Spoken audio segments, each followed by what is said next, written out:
Les aigles se rassemblent.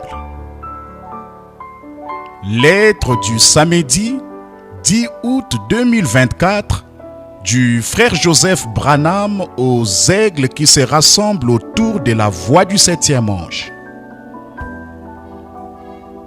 Cher un seul bloc, nous sommes dans une grande attente et dans l'expectative. Nous pouvons le sentir, quelque chose est sur le point d'arriver.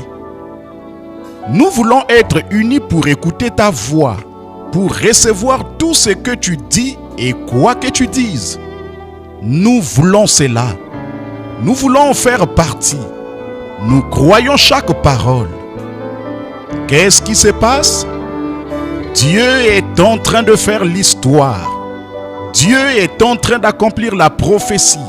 Cela crée toujours une attraction. Cela attire tous les critiques, les vautours du message dont nous avons entendu parler dimanche dernier. Mais cela rassemble aussi ces aigles. Car en quelque lieu que ce soit le cadavre, là s'assembleront les aigles. C'est la réponse à la prophétie du prophète. Voici, je vous enverrai Élie le prophète. Dieu est en train de confirmer son prophète. C'est Dieu qui est en train d'accomplir la prophétie.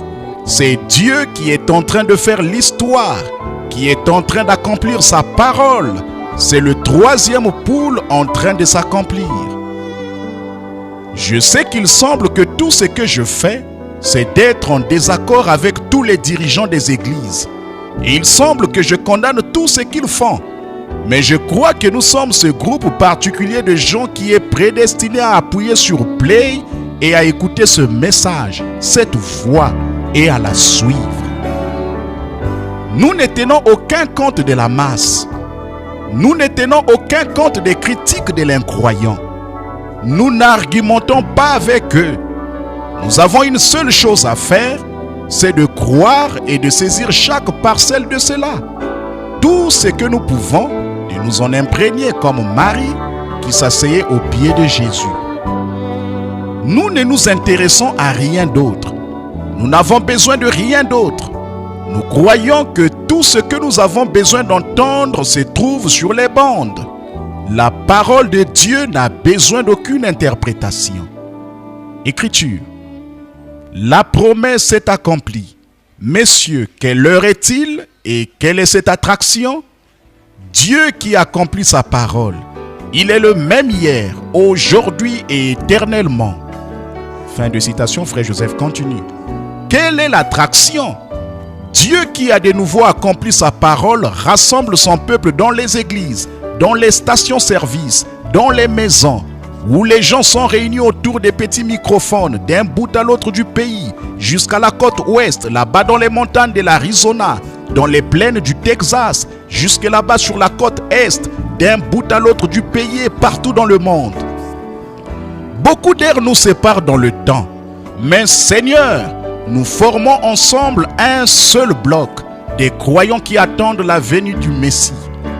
J'essaie de suivre et de faire exactement ce que ton prophète a fait pour unir ton épouse quand il était ici.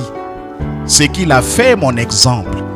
Nous n'avons pas de place pour faire asseoir tout le monde ici au Branham Tabernacle. Alors nous devons simplement leur transmettre la parole au moyen du téléphone comme il a fait à l'époque. Nous nous rassemblons ici à Jeffersonville, dans nos églises à la maison, attendant la venue du Seigneur.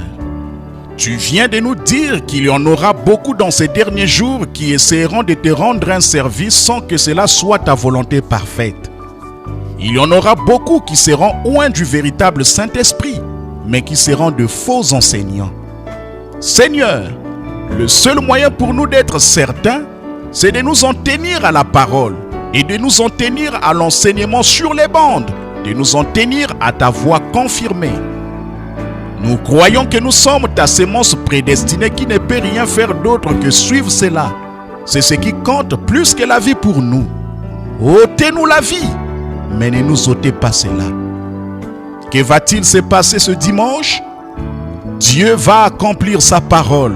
D'un bout à l'autre du pays au moyen du téléphone, des centaines de personnes vont s'imposer les mains. d'un bout à l'autre du pays, d'une côte à l'autre, du nord au sud, de l'est à l'ouest. Même dans les pays étrangers autour du monde, nous nous imposerons tous les mains les uns aux autres. Tu nous as dit que nous n'avons pas besoin d'avoir une carte de prière.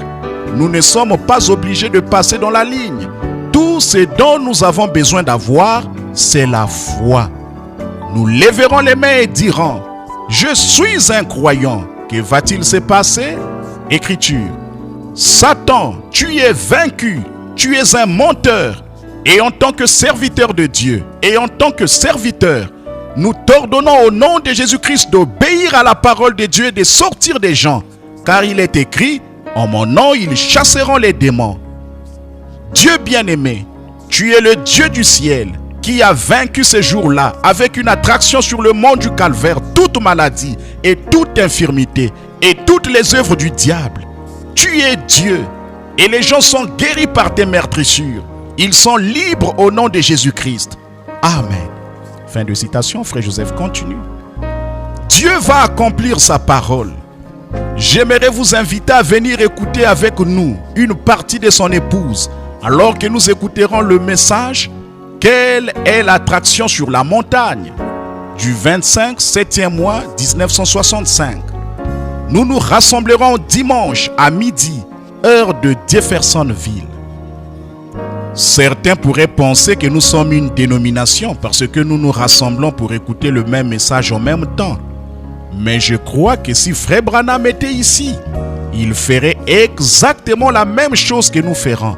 Rassembler l'épouse de partout dans le monde pour être à l'écoute en même temps. Écoutez-le, Frère Joseph Branham.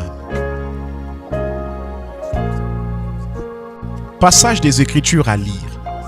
Matthieu 21, le verset 1 à 4. Zacharie, le chapitre 9, le verset 9. Zacharie 14, le verset 4 à 9. Ésaïe, le chapitre 29, le verset 6. Apocalypse, le chapitre 16, le verset 9. Malachie 3, le verset 1. Malachie, chapitre 4. Jean, chapitre 14, verset 12. Jean 15, le verset 1 à 8. Luc 17, le verset 22 à 30.